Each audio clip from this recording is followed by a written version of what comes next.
Lydia Barnéou, bonjour. Bonjour. Alors, vous êtes directrice d'une association importante à Mayotte et qui commence à être connue. Tout à fait, l'association Akiza Wanatsa, qui veut dire les droits de l'enfant. Vous avez samedi lancé la 5e campagne annuelle mahoraise, spécifique pour notre département, pour la protection des droits de l'enfant. Et vous avez lancé samedi cette conférence autour des résultats d'une étude que le collectif d'associations que vous animez a réalisé à Mayotte. Et il y a quelques chiffres que je voulais partager avec les téléspectateurs et avec les auditeurs, moi franchement qui m'ont glacé en réalité. C'est pour ça que j'ai envie de les partager parce qu'ils sont tellement importants que c'est un peu sidérant. Dans cette étude que vous avez réalisée, donc avec des techniques fiables, on ne remet pas du tout en question la manière dont vous avez conduit l'étude, 68 000 personnes à Mayotte seraient victimes d'inceste, dont 30 000 dans la sphère intrafamiliale. 37% des personnes que vous avez interrogées dans le cadre de cette étude se disent victimes d'agressions sexuelles. Et parmi ces 37%, enfin en tout cas parmi ces victimes plus précisément, 10% ne savent pas que les faits qu'elles subissent sont une infraction. C'est terrifiant. Oui, c'est terrifiant, c'est vertigineux. C'est quelque chose qui nous aussi nous a fortement impacté, fortement ému. Et c'est ce qui fait qu'on a décidé effectivement de faire un deuxième volet de cette sensibilisation contre les violences sexuelles sur les enfants à Mayotte. Comment on peut faire changer les choses? Car quand on préparait cette émission, vous me disiez qu'il y avait dans la société mahoraise beaucoup de tabous qui subsistent sur l'inceste. Déjà, ces tabous, quels sont-ils? Qu'on le dise qu'entre nous, on se parle vrai? Oui, je vous disais effectivement qu'il y a plusieurs types de violences dans la société, mais il y a un seul type de violence qui est complètement passé sous silence, c'est bien les violences sexuelles. Et paradoxalement, c'est un peu dommage puisque c'est bien les seules violences pour lesquelles on a la solution. Pour lesquelles déjà on est tous unanimes, il faut les condamner, ce sont des crimes, et pour lesquels ensuite on a la solution, il faut parler, il n'y en a pas d'autre de solution. Si on veut stopper ces agresseurs qui vont continuer à perpétrer leurs crimes, et si on veut aider et accompagner les personnes victimes, on doit parler en fait, on n'a pas d'autre possibilité. Vous parliez de tabou, je vais pas tourner autour du pot, notamment celui de la virginité, effectivement. Le fait qu'une victime ici qui perd sa virginité alors qu'elle est victime va pouvoir être dévalorisée et qu'on va lui dire mais il vaut mieux passer sous silence parce que ça va être encore plus compliqué pour toi, c'est pour la protéger au départ, ça c'est un réel problème effectivement. Vous disiez que 99% des victimes connues, ça ne veut pas dire que c'est la réalité, 99% des victimes sont des petites filles. Avec une moyenne d'âge de quel âge, Lydia ? Alors, l'âge moyen des premières violences sexuelles se situe autour de 10 ans. Et ça, c'est un chiffre qui est tiré d'Ipsos au niveau national, même international. Donc, c'est pour ça qu'il faut agir vite. C'est pour ça qu'il faut agir tôt. C'est pour ça qu'il faut parler. Mais vous dites il faut parler. C'est pas forcément... Quand on reprend les chiffres, 30 000 dans la sphère intrafamiliale, ça veut dire que c'est un proche, c'est quelqu'un qu'on connaît, c'est quelqu'un éventuellement, enfin même pas éventuellement, que l'on fréquente. Oui. Quand on est un enfant, parler, c'est difficile. Oui, c'est difficile d'autant plus qu'on ne crée pas nécessairement les conditions qui vont permettre de sécuriser cette parole. Je suis bien d'accord. Nous, tout l'objet de notre sensibilisation et le fait de rassembler vraiment l'ensemble des acteurs, elle est là. Elle est pour créer les conditions de sécurisation de cette parole qui va dire, l'enfant va se dire là, ok, je vois autour de moi, des choses se passent, les adultes autour de moi disent, si tu es victime, parle-en, trouve quelqu'un à qui te confier, qui va t'orienter vers les personnels de santé, vers les professionnels qui vont pouvoir t'aider à te reconstruire déjà. Mais comment pour celles et ceux qui nous écoutent et qui auraient besoin, comment on fait? On va voir qui? C'est qui l'adulte que l'on va voir en premier? C'est sa maman? C'est son enseignant à l'école? C'est qui? Parce que 10 ans, on est petit. Ça va dépendre de la victime, ça va vraiment dépendre de la personne et de son vécu et de sa situation en général. Alors 70% des personnes victimes parlent, se confient au moins une fois. Effectivement, le problème après, c'est de savoir à qui et qu'est-ce qu'on va faire de cette parole. Nous, ce qu'on veut faire, c'est sensibiliser sur que faire de cette parole, c'est-à-dire déjà être vigilant. Moi, si vous voulez, ça fait 12 ans que je suis enseignante à Mayotte. Me dire qu'en face de moi, j'ai 3 à 5 enfants, voire on l'a vu 5 à 10 enfants, puisque là on parlait que des violences intrafamiliales, mais c'est 44% de l'ensemble des violences sexuelles. Donc si vous voulez, le chiffre est effectivement astronomique. De me dire que ces personnes en face de moi, je ne suis pas capable de les aider, je ne suis peut-être pas suffisamment vigilante, me demander qu'est-ce que je dois faire si quelqu'un trouve la force et remet sa confiance, qu'est-ce que je dois faire pour ne pas me tromper, pour faire bien. Ça, c'est ce qui est contenu dans la charte et je ne sais pas si vous l'avez lu, mais je pense que ça peut sauver des vies, sincèrement. C'est la charte des droits de l'enfant, c'est ça? Voilà, alors c'est la charte qu'on a construite l'an dernier avec les 30 structures partenaires, qui a été encore cette année mis en avant pour la signature donc, par les communes de Mayotte, qui a été signée par monsieur le préfet, le recteur, le colonel de gendarmerie, le directeur de la police nationale, le président du tribunal judiciaire, l'ARS, le collectif. Elle a quel objectif, Lydia, cette charte? Elle a clairement cet objectif donc, de s'engager, mais aussi de savoir comment agir, réagir et lutter. Et ce n'est pas des 20 mots, c'est-à-dire qu'en fait, vous avez notamment 12 pages d'annexes qui précisent toutes les questions en fait, qu'on se pose fort légitimement.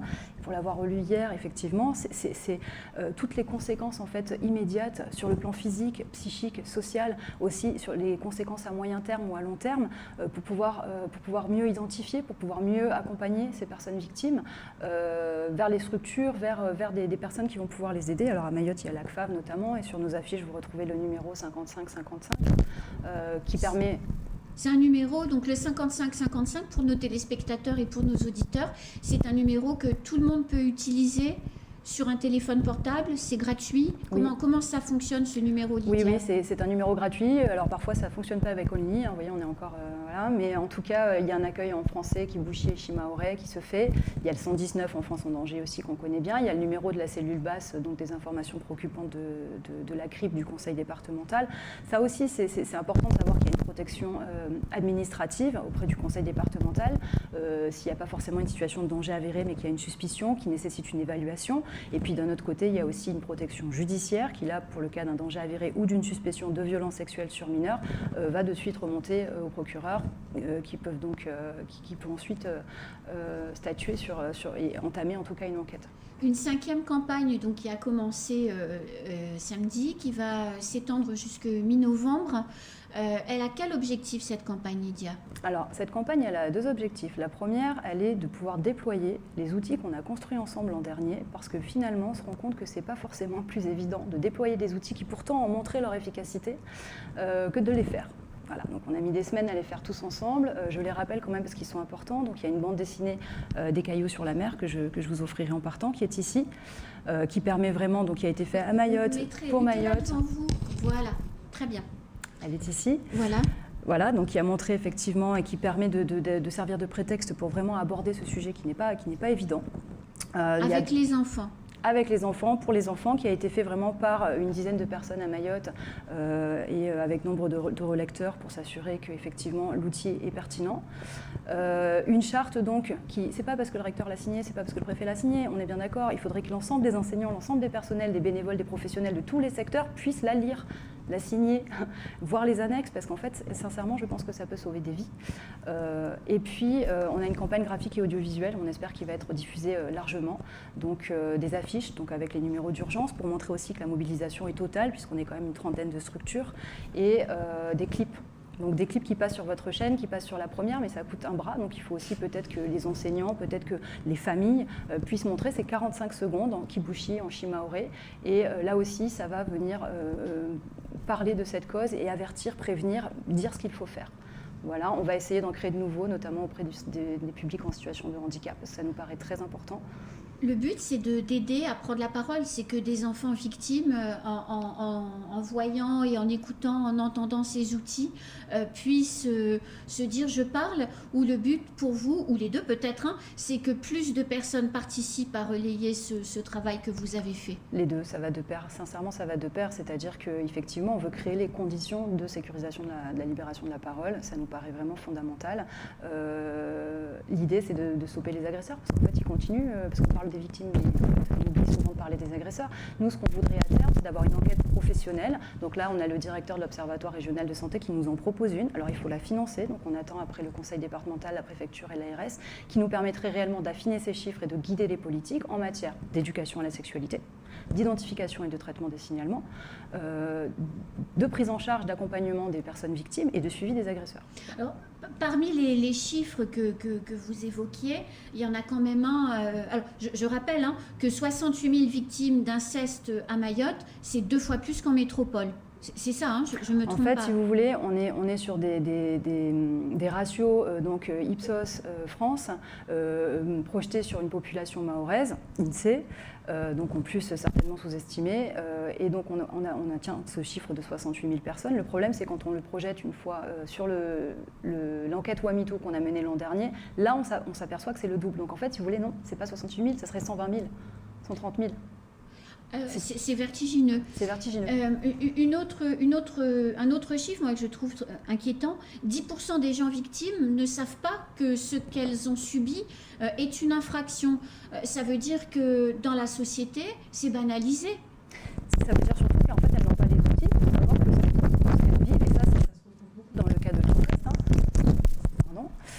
Dans le cas de l'inceste, parmi ces 10% que vous citez, 82% d'entre elles disent n'avoir jamais reçu aucune éducation familiale à la vie affective et sexuelle dans leur jeunesse. Donc tout s'explique. Surtout dans le cas de l'inceste, comme je disais, l'enfant ne sait pas en fait que ce qui se passe, c'est mal. Il n'arrive pas, alors en plus, si on peut en parler rapidement, il y a 2 phénomènes qui se créent, notamment l'état dissociatif, qui fait que la personne, dans un état de stress, surtout quand on est très jeune, le cerveau disjoncte en fait, c'est-à-dire qu'il continue d'enregistrer les informations, mais en fait il disjoncte, donc la personne n'est plus en capacité de toute façon de réagir, si tant est qu'un enfant puisse être en capacité de réagir face à quelqu'un qui a autorité sur lui, et qui crée aussi notamment des amnésies traumatiques, où la personne, nous on en a eu encore une récemment, à 40 ans va se rappeler de quelque chose qui lui est arrivé à ses 4 ans. Lydia, pour tous les agresseurs qui nous écoutent, parce que s'il y a 68 000 victimes, il y a au moins 68 000 agresseurs, un homme ou une femme qui agresse un enfant, qui le violente ou qui abuse de lui, il risque quoi ? Il risque quoi ? Il risque la prison. Combien d'années ? Bonne question. Alors, vous m'auriez dit pour non-dénonciation, je vous aurais dit c'est 3 à 5 ans en fonction de si la personne est mineure. La loi est compliquée, d'ailleurs, 53% ne la connaissent pas et 63% se trompent. Et vous voyez, j'ai encore lu hier et je pense effectivement ne pas posséder ce chiffre sur moi. Par contre, c'est l'incarcération, c'est certain. Et ça dépend en fait des faits. Le problème à l'heure actuelle, c'est qu'il y a des signalements, il y en a très peu. On disait 68 000 victimes, admettons. On est à 1000 signalements.